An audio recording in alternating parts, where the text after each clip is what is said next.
తనను ఎంపీగా గెలిపిస్తే నాగర్ కర్నూల్ ప్రాంతాన్ని అన్ని రంగాల్లో అభివృద్ధి చేస్తానని నాగర్ కర్నూల్ పార్లమెంట్ బీఆర్ఎస్ అభ్యర్థి డాక్టర్ ఆర్ఎస్ ప్రవీణ్ కుమార్ అన్నారు. అధికారం కోసం ముఖ్యమంత్రి రేవంత్ రెడ్డిలాగా అబద్ధాలు, మోసపూరిత హామీలు ఇచ్చి ఓట్లు అడగనని అన్నారు. నిజాలు మాత్రమే ప్రజలకు వివరించి ఓట్లు అడుగుతానని తెలిపారు. వనపర్తిలో మాదిగల ఆత్మగౌరవ సభకు ముఖ్య అతిథిగా హాజరై ఆయన మాట్లాడారు.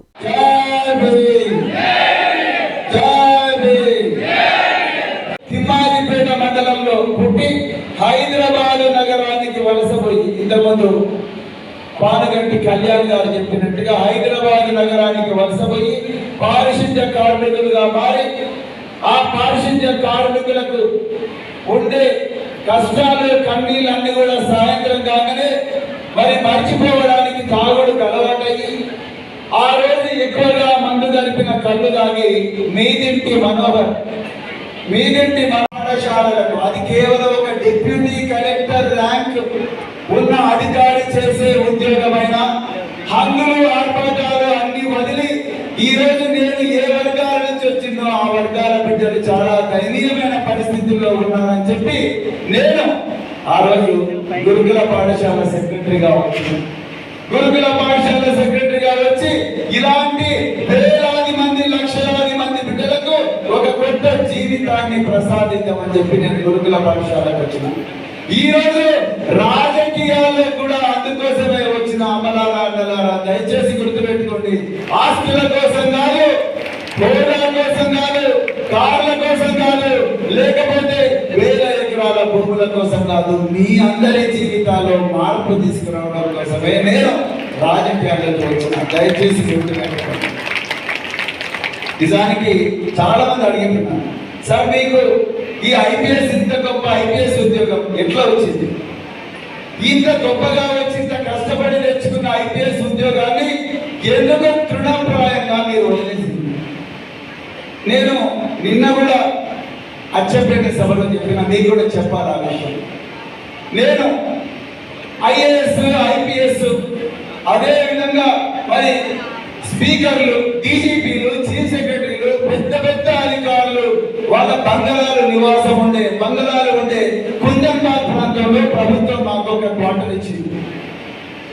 అక్కడ రోజు నేను ఒక ఐఏఎస్ ఆఫీసర్ నాతో పాటు ఇంకొక కొద్ది ఆఫీసర్లు పక్కన ఉండే పార్కులు నడుచుకుంటూ పోతుంటే ఉదయం 5 గంటలకే రేడియం జాకెట్ వేసుకొని మహిళలు చీపురు కట్టలు పట్టుకొని పార్కుల్లో మురికి అంతా తీసేసేవారు, చెత్తనంతా తీసేసేవారు.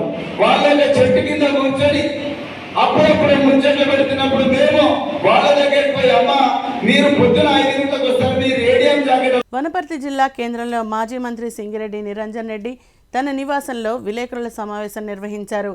ఈ సందర్భంగా మాజీ మంత్రి సింగిరెడ్డి నిరంజన్ రెడ్డి మాట్లాడుతూ రాష్ట్ర ముఖ్యమంత్రి హోదాకు స్థాయిని, ఆ స్థానానికి ఉన్న గౌరవాన్ని పూర్తిగా మంటగలుపుతున్నారని అన్నారు.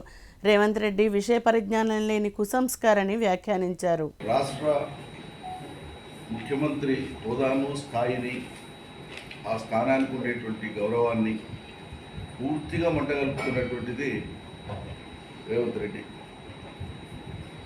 ఆయన గారు వాడేటువంటి పదజాలం కానీ, ఆ సంస్కారహీనమైనటువంటి భాష కానీ ఒక రాజకీయ ఉన్మాదిని తలపిస్తుంది తప్పిస్తే ముఖ్యమంత్రి హోదాలో రాష్ట్ర ప్రజలకు ఇచ్చేటువంటి ఒక సందేశమో సంకేతమో ఆయన మాటల్లో కానీ, భావజాలంలో కానీ, ఆయన హావభావాల్లో కానీ ఎక్కడ కనిపించదు. చాలా సిగ్గనిపిస్తుంది ఆ భాష వింటుంటే. ఆ పదజాలం, ఆయన వాడేటువంటి తీరు, సంస్కారహీనత ప్రదర్శిస్తుంటే అసహ్యం అనిపిస్తాం. విధానపరమైనటువంటి అంశాల మీద నిజంగానే కంటెంట్ ఉంటే ప్రజలను ఒప్పించడానికి అనేక రకాల పద్ధతుల ద్వారా ప్రజలకు వివరించవచ్చు. గతంలో రాజ్యం వెళ్ళినటువంటి వాళ్ళు సమైక్య రాష్ట్రంలో కానీ ఇప్పుడు కానీ ఇంత హీనంగా, అసలు హీనంగా కూడా ఎవరు మాట్లాడలేదు. ఇంత హీనంగా కాదు. మొదటిసారి విషయ పరిజ్ఞానం ఉన్నోడైతే పరిజ్ఞానంతో ప్రజలకు విషయాన్ని చెప్పే ప్రయత్నం చేస్తాడు. పరిజ్ఞానం లేని అజ్ఞానులే ఈ రకంగా వ్యక్తిగత భూషణతోన నోరు తెరిస్తే కేసీఆర్ను తిట్టడము, గత ప్రభుత్వాన్ని తిట్టడము, వ్యక్తిగత దూషణ చేయడము, ఏకవచన సంబోధన చేయడము, మీకంటే 20 ఏళ్ల పైచిలకు వయసులో పెద్దోడు, తెలంగాణ తెచ్చినటువంటి వ్యక్తి, అనేక వరుస విజయాలతోన శాసనసభ్యుడిగా, మంత్రిగా, కేంద్ర మంత్రిగా, రాష్ట్ర ముఖ్యమంత్రిగా 2 సార్లు పదవులు బాధ్యతలు నిర్వర్తించినటువంటి వ్యక్తిని అంశాల వారికి ఏదైనా మాట్లాడి కానీ తులనాడి ఇష్టారాజ్యంగా ఒక్కసారి. తెలంగాణ రాష్ట్ర డిప్యూటీ సీఎం భట్టి విక్రమార్క గాంధీభవన్లో ప్రెస్ మీట్ నిర్వహించారు. రాష్ట్ర రాజకీయాల గురించి మీడియాకు స్పష్టతను ఇచ్చేందుకు ఆయన సమావేశంలో ప్రసంగించారు. ప్రతిపక్ష పార్టీలు చేస్తున్న ఆరోపణలకు డిప్యూటీ సీఎం వివరణ ఇచ్చారు. ఇప్పుడు విశేషాలు చూద్దాం. మిత్రులందరికీ ముందుగా నా హృదయపూర్వకమైనటువంటి నమస్కారాలు.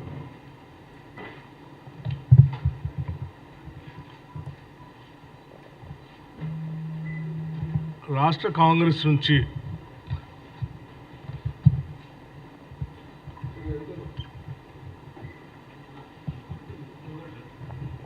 మీ ద్వారా